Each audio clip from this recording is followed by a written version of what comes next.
Damos la bienvenida en nuestros estudios al señor Nelson Erazo, presidente del Frente Popular. Señor Erazo, muy buenos días, bienvenido. Cuéntenos sobre este cónclave, estos encuentros que están teniendo los trabajadores ecuatorianos en la ciudad de Cuenca y las preocupaciones que los motivan.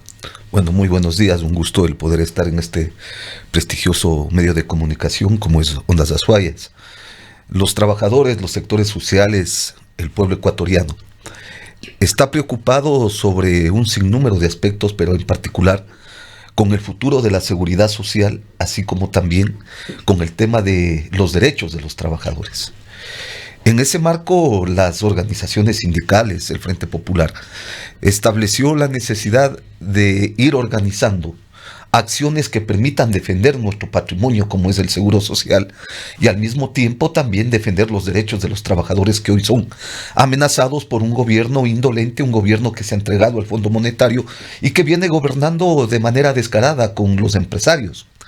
Frente a estos hechos, el 6 de abril, en una convención nacional de las centrales sindicales del Frente Popular y las organizaciones sociales y populares, se estableció que para frenar estas acciones y entre otras el tema de las privatizaciones de las empresas estatales, como en el caso de la CNT que quieren pasar a manos privadas, al igual que el tema de la reforma tributaria en donde se busca eliminarle el subsidio al gas o subir el IVA del 12 al 15%, señalamos que era necesario ir construyendo lo que debe ser la huelga nacional. Para construir la huelga nacional es evidente que los trabajadores, los sectores sociales, necesitamos impulsar todo un escenario de debate y trabajar por un proceso de unidad. En ese marco es de que el Frente Popular viene haciendo un recorrido por las diferentes provincias del país para analizar tanto el tema de seguridad social como el tema de las reformas laborales.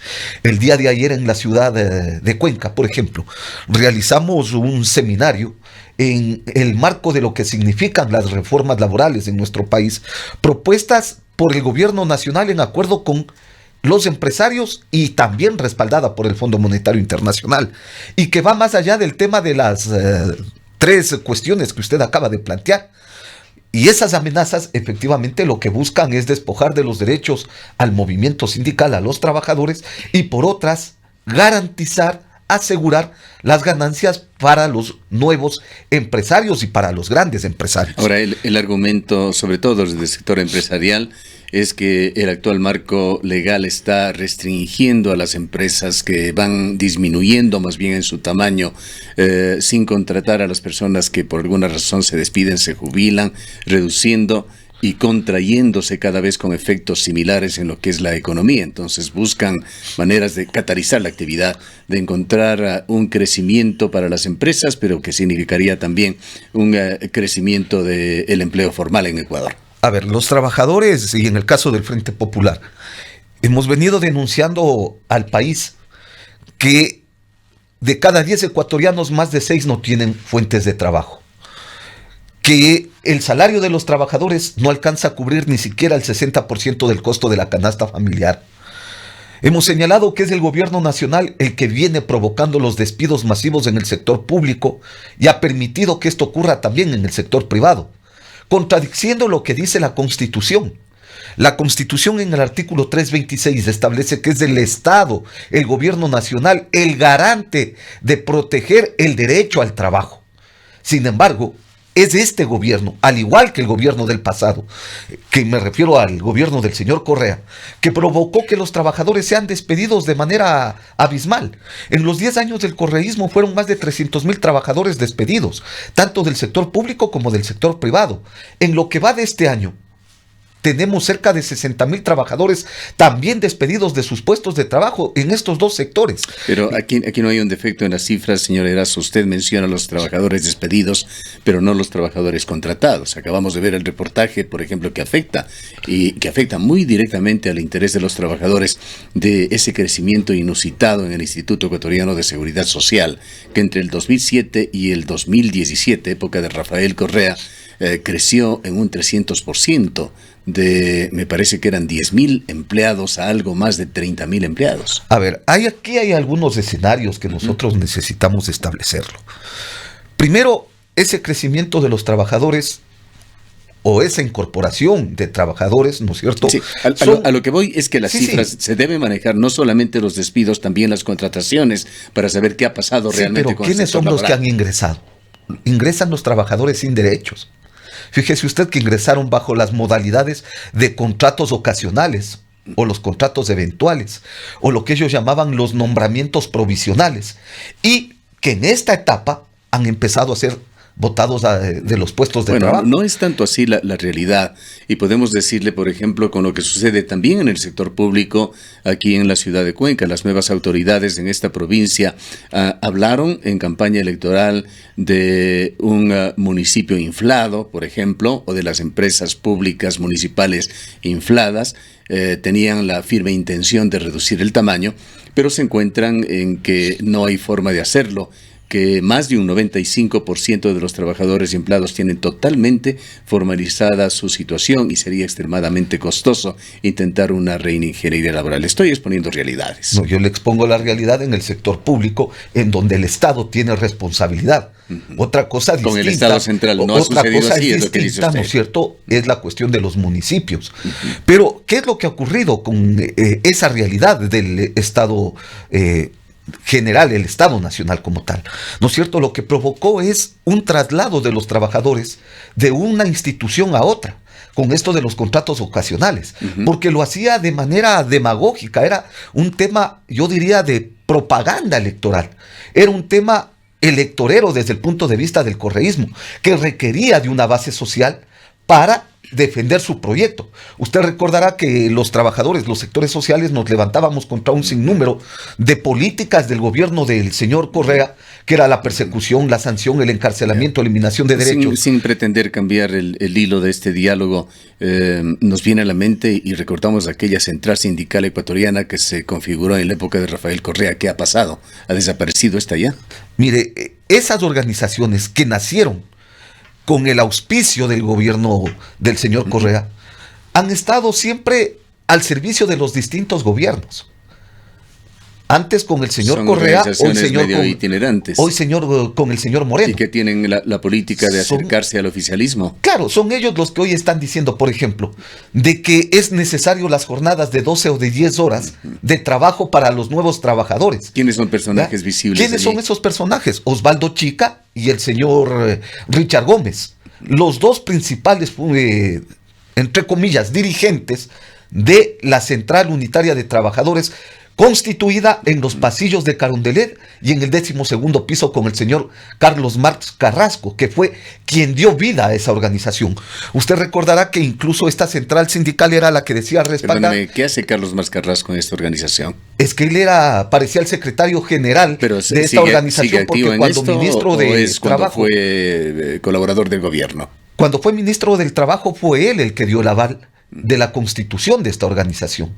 Es decir, él tiene, junto con otro personaje de la provincia de La Suay, como la señora Doris Solís, son los que constituyeron esta organización al servicio del correísmo.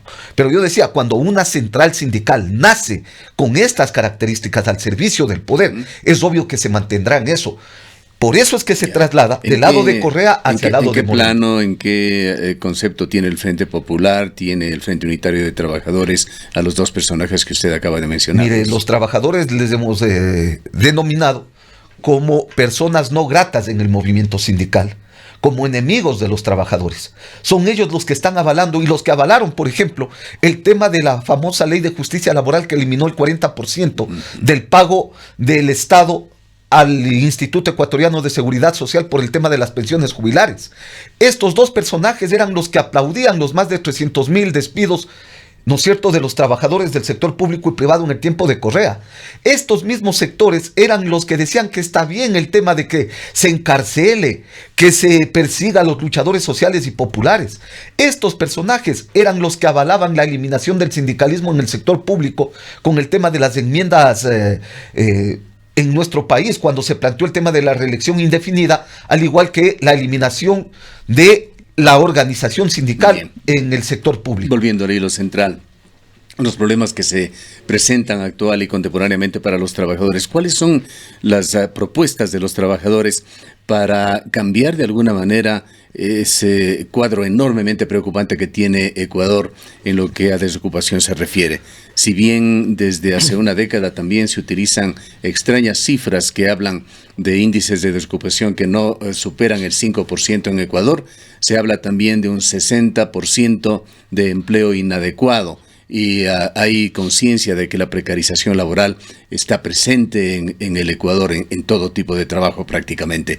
¿Cuáles son las propuestas de los trabajadores para cambiar esta situación? A ver, yo creo es necesario puntualizar unas dos cuestiones. Por favor. Usted me señalaba que el gobierno de Correa ingresaba a trabajadores, ¿no es cierto? Pero aquí hay un tema. Nosotros habíamos denunciado de que efectivamente, por un lado, estaba disminuyendo, entre comillas, el desempleo. Pero lo que estaba ocurriendo es que crecía a la par de eso el tema de la precarización laboral. Así es. Porque estaban entrando trabajadores sin derechos y eran despedidos, en cambio, los trabajadores que sí estaban esto con llegó pleno incluso empleo. a las universidades ecuatorianas, donde en lugar de abrir concursos, se empezó simplemente a contratar y a dilatar por años esta situación de inestabilidad en los profesores. Ya. Y este otro tema, que también usted lo dice muy acertadamente, las cifras que subieron en el tema de seguridad social, deberíamos ver quiénes son los beneficiados. Si son los trabajadores que ingresaron, o es el tema de los asesores que tiene cada uno, ¿no es cierto?, de los funcionarios. Por ejemplo, el señor Richard Espinosa tenía como cerca de 30 asesores. Este tipo de cosas con asesores que no hacían nada y que ganaban un salario superior a los $3,000, $3,500. Es evidente que le llevó a una situación bien compleja la seguridad social. En la época de Ramiro González, en el tema de Ramiro González. Avanza, y esto nos consta, en el Instituto Ecuatoriano de Seguridad Social tenía usted que presentar su carnet de Avanza para poder optar para cualquier cargo. Desde esa instancia se generaron algunos movimientos y partidos políticos, tanto Avanza como también el movimiento del señor Richard Espinosa, que también desde ahí hizo el tema de los diezmos. Está claro pero yo me refiero a esta manipulación. ¿Cuál es el segundo punto como antecedente? Porque hay que tener en cuenta cómo se precarizó entonces las condiciones de trabajo. Un segundo elemento, se cambiaron los nombres. No, ahora es el trabajo inadecuado, el trabajo no remunerado y el trabajo o el pleno empleo. Aquí hay dos cosas concretas.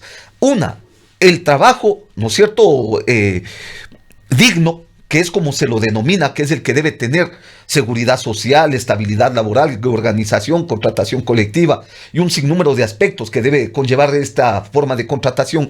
Y la otra es un trabajo precario, que es el que ha venido ocasionando, ¿no es cierto?, desde el gobierno, no solamente del señor Correa, sino desde hace mucho tiempo atrás. Por lo tanto, estas cifras que hoy nos dan, cae por su propio peso incluso el hecho que nos decían que en cada hogar había el 1.6, ¿no es cierto?, que estaban laborando. Porque hoy lo que vemos es una cifra distinta. De cada 10 ecuatorianos, más de 6 no tienen empleo. Por lo tanto, siempre nos estuvieron mintiendo. ¿Para qué? Para negar la posibilidad de que los trabajadores puedan cumplir su anhelo que establece de manera constitucional, que el salario del trabajador pueda cubrir el costo de la canasta familiar. Ellos lo cambiaron con el famoso Código de la Producción y establecieron que eran los perceptores familiares los que debían cubrir, ¿no es cierto?, la canasta familiar como tal. Ahora sí, mirando adelante, ¿qué es lo que se tiene que hacer? Ahora, frente a este hecho, se hicieron un sinnúmero de leyes. Fíjese usted, desde la ley 133, la ley de modernización del Estado, se planteó la Trole 1, luego vino la ley de finanzas públicas. En todas ellas nos decían los empresarios que estas iban a generar fuentes de trabajo. Ninguna de ellas ha generado. ¿Por qué? Porque una ley no genera puestos de trabajo como tal. Lo que genera son condiciones de contratación. ¿Cuál es la realidad del empleo en el Ecuador, señor Erazo? La realidad del Ecuador, en nuestro país, el tema del trabajo es un tema bien complejo. ¿Por qué? Porque ningún pero estado... vayamos a cifras, vayamos a lo objetivo, a lo pragmático. ¿Cuál es el índice de desocupación, Mire, a ver, de subocupación, más de de empleo adecuado o inadecuado? Más de 5,5 millones de ecuatorianos no tienen trabajo. Eso es un hecho, una realidad.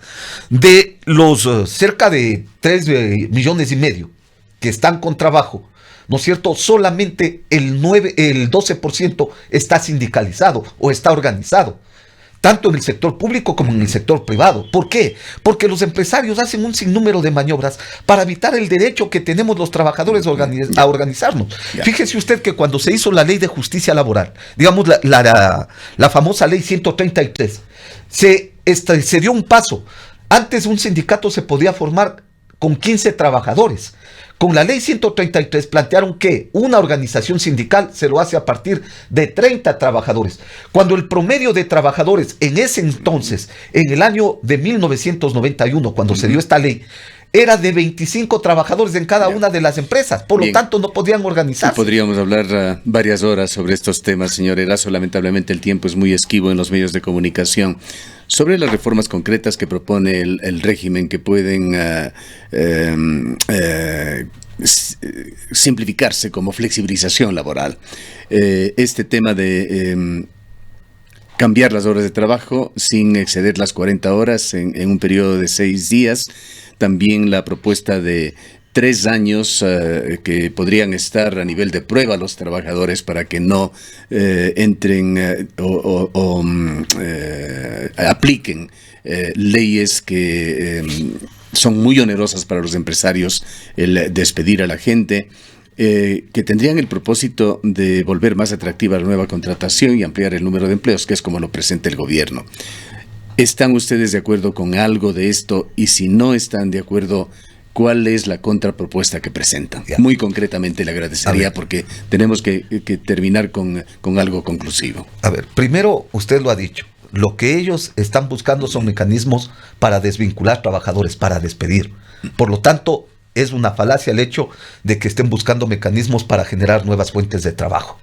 Un segundo aspecto, estas dos medidas que usted ha planteado lo que garantiza es más ganancias para los empresarios. Están buscando evitarse las horas extraordinarias, las horas suplementarias. Están en desacuerdo, eso está claro. ¿Cuáles son Nosotros hemos planteado un sinnúmero de propuestas. Nosotros creemos, por ejemplo, que para generar fuentes de trabajo es necesario que los trabajadores recuperen su capacidad adquisitiva.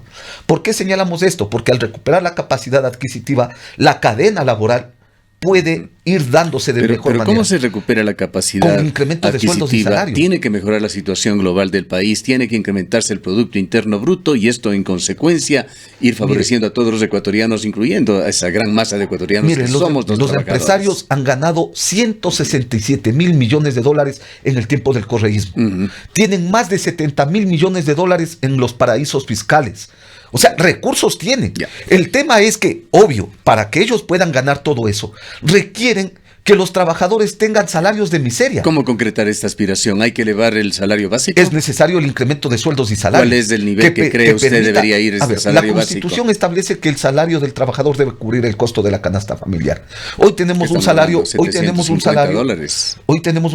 $394. Es decir, tenemos una diferencia de cerca de $320, $330 más o menos. Pero un salario de más de $700, ¿cree que sería sostenible en el país? ¿Qué es lo que no volvería a Ecuador un país imposible que se sustente la actividad productiva, menos pensar en inversiones que puedan venir desde el extranjero? No va a ser atractivo si compara usted con salarios básicos en Colombia, en Perú, que son, no me atrevo a dar cifras exactas, pero por lo menos un 60% más bajos que en Ecuador. Mire, ¿qué es lo que ocurrió? Se fue Indurama fuera del país.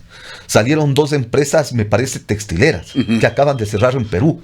¿Por qué? Porque la mano de obra es mucho más calificada la de los ecuatorianos.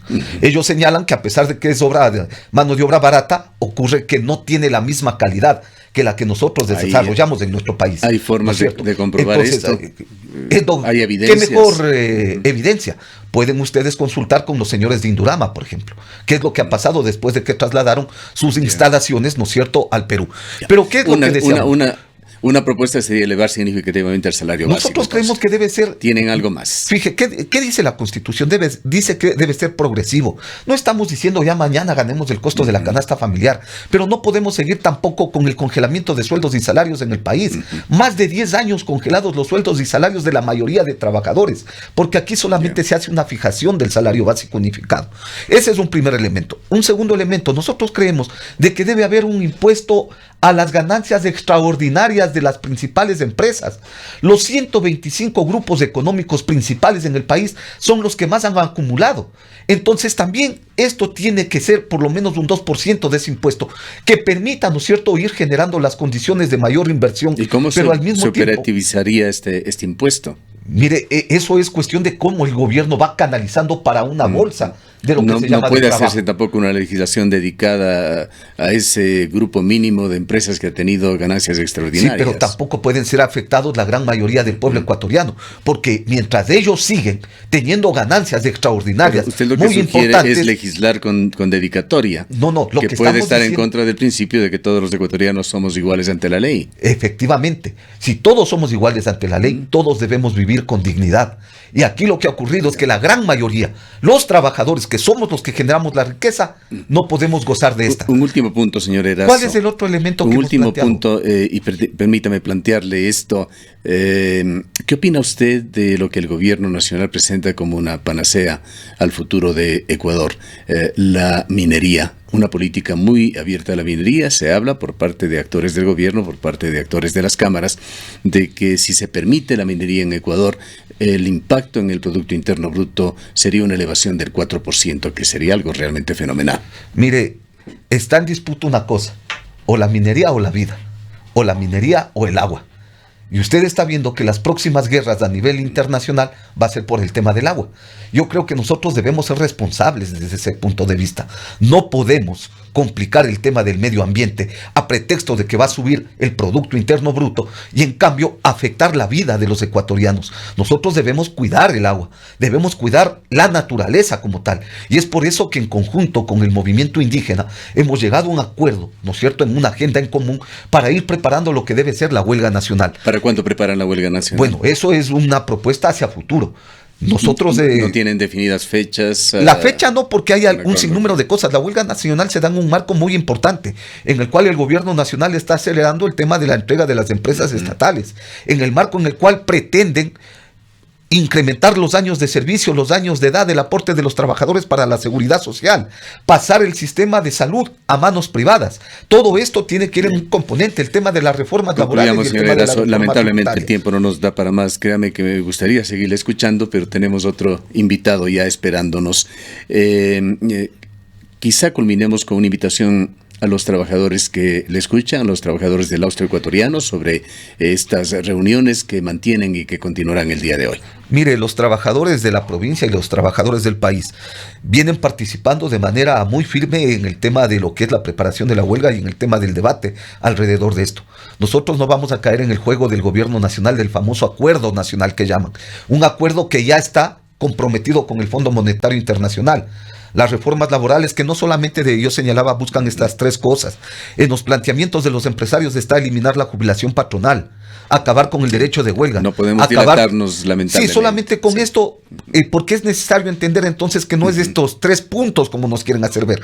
Lo que quieren es aquí esclavos asalariados, lo que quieren es trabajadores sin derechos.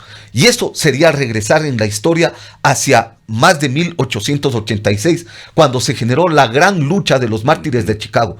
Por lo tanto, en nuestro país, los trabajadores, los sectores sociales, vamos a continuar levantando la lucha en defensa de nuestros intereses y vamos a trabajar por cambiar el rumbo del país. ¿En dónde continúa el encuentro en Cuenca el día de hoy? Bueno, el día de hoy vamos a hacer el encuentro de la seguridad social en el Sindicato de los Trabajadores del municipio de Cuenca, en donde van a estar también el Magisterio Nacional, va a estar el Seguro Social Campesino, los jubilados, trabajadores, van a estar trabajadores autónomos que vamos a estar discutiendo alrededor. ¿Hay alguna de este propuesta tema sobre la seguridad social? ¿Algo muy concreto? Sí, nosotros hemos planteado también en este caso el hecho de que el Estado debe pagar la deuda que le debe a la seguridad social. Son más de 18,000 millones de dólares que está deudando y es necesario recuperar esos recursos para generar lo que nosotros llamamos una bolsa que signifique no topar esos recursos durante un tiempo para poder garantizar la sostenibilidad de la seguridad social.